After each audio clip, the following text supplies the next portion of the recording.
نو کله کله طالبانو غنیمتونه تاسې د چنګیز خان لښکرې دا هم طالبانو ډېر خطرناکه جنگ تیر سوی د چنګیز خان لښکرې طالبانو په غزني کې کلک مقاومت طالبانو ورسره وسو د هرات مجاهدین په هغه زمانه کې داسې که نومېده د هرات مجاهدینو مشر او دا خوارزمیان ول دلته مجاهدین څو ډلې سره یو ځای سول په کابل کې دا په پروان ولایت کې طالبانو هلته کلک مقاومتونه وسول طالبانو چنګیزي لښکرې چې کله راوتلې وې د خراسان ځکې نه هند ته راغلې اولینۍ مخه طالبانو دلته په کابل او په دغه کې ونیول سوله څه ورته وایي په غزني او په بامیانو کې ډېر کلک مقاومت غزني کې وسو دلته علت دا و چې په غنیمت باندې دوی سره ورانه سوله د مجاهدینو غنیمت باندې چې ورانه سوله د مسلمانان دوه ټوټې سول د هرات مجاهدین یې خفه کړل د خوارزم د زوی جلال الدین خوارزم د طالبانو مجاهدین دوه ټوټې سول ماته راغله داسې خوارزم وتښتې طالبانو په سیند باندې دریاب باندې خواته واوښت اذ تصعدون یاد کوئ هغه وخت چې کله تاسې ختلی غره د احد ته منډې مو وهلې د احد طرف ته ولا تلوون على احد نه مو راکتل هیچ چاته والرسول کله چې جنگ د احد ګرم سو طالبانو ورونه شهیدان وسول د صحابو د احد غر خواته لاړل تعبیر به طالبانو لږ د ادب تعبیر بیا کوي ښه اذ تصعدون یاد کوئ هغه وخت چې کله تاسې تیز ختلی د احد خواته ولا تلون على احد تاسې اقامت نه کو راکتل مو نه کول غاړې مو نه راړولې هیچ چاته چې شاته پاتې ول والرسول یدعوکم فی اخراکم رسول علیه السلام چې و یدعوکم نارې ولي وروسته د تاسې نه رسول علیه السلام د احد د جنگ په میدان کې یو څو صحابه سره پاتې وو نبی علیه السلام نارې وهلې الی عباد الله ای د الله بندگانو ما ته راسئ چیرې لاړله نو صحابه و طالبانو دا نارې ورته وهلې الی عباد الله چیرته لاړله فاصابکم غما بغم ورسید تاسې ته یو غم پس په بل پاس په بل غم لکی لا تحزنو چې غمجن نسئ علا ما په غشي چې تاسې نه فوت سول مالونه ولا ما او نه په غشي اصابکم والله خبیر بما تعملون الله خبر ده بما په غشي چې تاسې کوئ طالبانو ورونو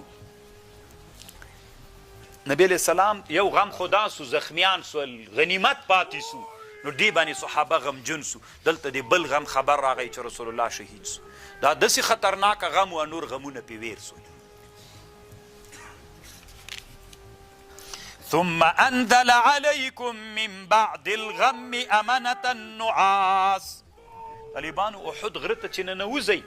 د تنګي کې دلته یو غار ده د غار ته رسول علیه السلام صحابه داسې چارپیر ناست د غار ابل طرف ته لکه مثلا د احد ته چې ننوځې تنګی د دې تنګي کې رسول الله ناست و ابو سفیان دلته راغی اعلو هبل نارې ولې پورته څه هبله د دوی بوتو عبادت یې کو رسول الله غږ یو غږ نه وای جواب مه ورکوئ بیا عمر صاحب غږ وکوي هغه هم ختم سوي د ابوبکر صاحب عمر صاحب ته چې خبر راورسېدل هغه کې جذبه راغله نبي اسلام ورته ویل ته لږ صبر وکړه بیا یې ویله چې نبی علیه السلام بیرته ورته ویلي چې جواب ورکړه ځکه دوی طاقت نه و چې ورته وایي چې عمر هم مړ ده مړ نه یم عمر رضی الله عنه طالبان ورته ویل الله اعلی و اجل موږ ژوندي یو بیا به داسې کوو هغه طالبانو دلته د احد په غره کې اوس د سعودیانو هغه کې سیمټ راچولي چې څوک ورنسي طالبان خو اوس داسې یو ورځ راغلی موږ بله ورځ تره چې راغلی امام صاحب ما هغه غږ ته ورختلي هغه زمانه کې دا سیمټ نه ول اوس دوی بیرته اراده لري چې سیمټ ترې رایسته کړي طالبانو داسې دوی هم قمقل غوندي که نه مخته لاړ چې کله بیرته شاته راځي ثم انزل عليكم من بعد الغم امنة النعاس يغشى طائفة منكم وطائفة قد اهم یوه ډله و الله نعاس خو طالبانو جنګ کې سړي ته چېرته خوب ورځي خدا د اطمینان نښه وه ومنهم وطائفة بله ډله قد اهمتهم دوی غمجن کړي ول خپلو نفسونو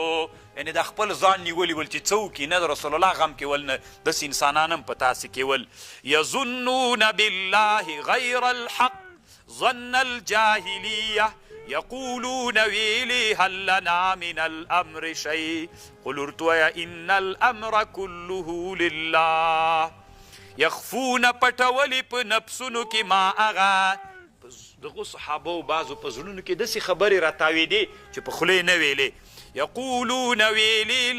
لو کان لنا من الامر شیء که مونږ لره په امر کې شی وی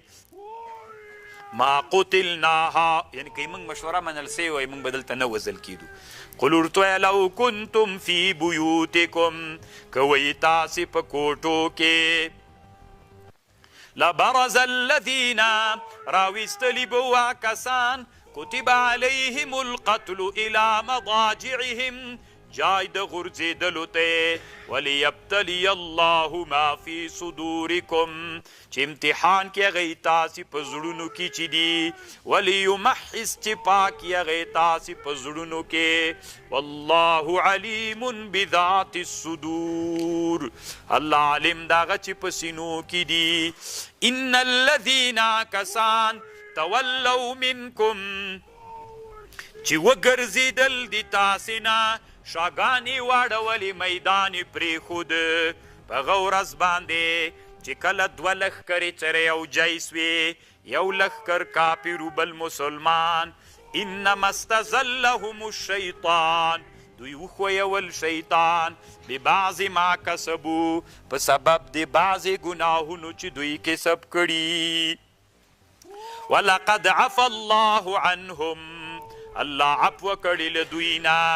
ان الله غفور رحیم کوم صحابه او طالبانو چې میدان پرې کوي هغو صحابه او ته الله بیا بخښنه کړې ده دغه آیات نه استدلال کیږي نو طالبانو دلته هغه صحابه چې بیخي حتی بعضې داسې صحابه م ول طالبانو چې داسې تښتېدلي ول میدان یې داسې پرېښی 3 ورځې بعد بیا راغله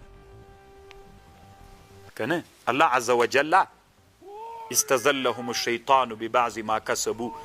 ولقد عفا الله عنهم ان الله غفور رحیم نمونه ذکر دي طالبانو زی مناسب نه بلم چې تاسې ته نمونه ووایم طالبانو دلته په هغه کې ستا څه ورته وایي روح المانی ذکر کړي دي بعضې مشران صحابه هم سته پکې طالبانو ورونو خو دا د الله امتحان ده پروا نه کوي طالبانو الله د رسول دپاره کم انسانان چې بهتره کړي ول هغه تر موږ نه زر چنده بهتره ول چا د عبدالله ابن مبارک نه پوښتنه وکړه وایي معاویه صاحب بهتره ده که عمر ابن عبدالعزیز نو ده جواب ورکړ وایي معاویه صاحب چې کم جهاد په کم اس د رسول الله په زمانه کې کړی د ده د اس په غوږ کې چې کوم ګرد غورځېدلی دا سل عمر ابن عبدالعزیز نه بهتره ده د صحابه او طالبانو دومره لوی شان او منقبت ته زه نه خوښوم طالبانو چې دغه صحابه نومونه درته یاد کړم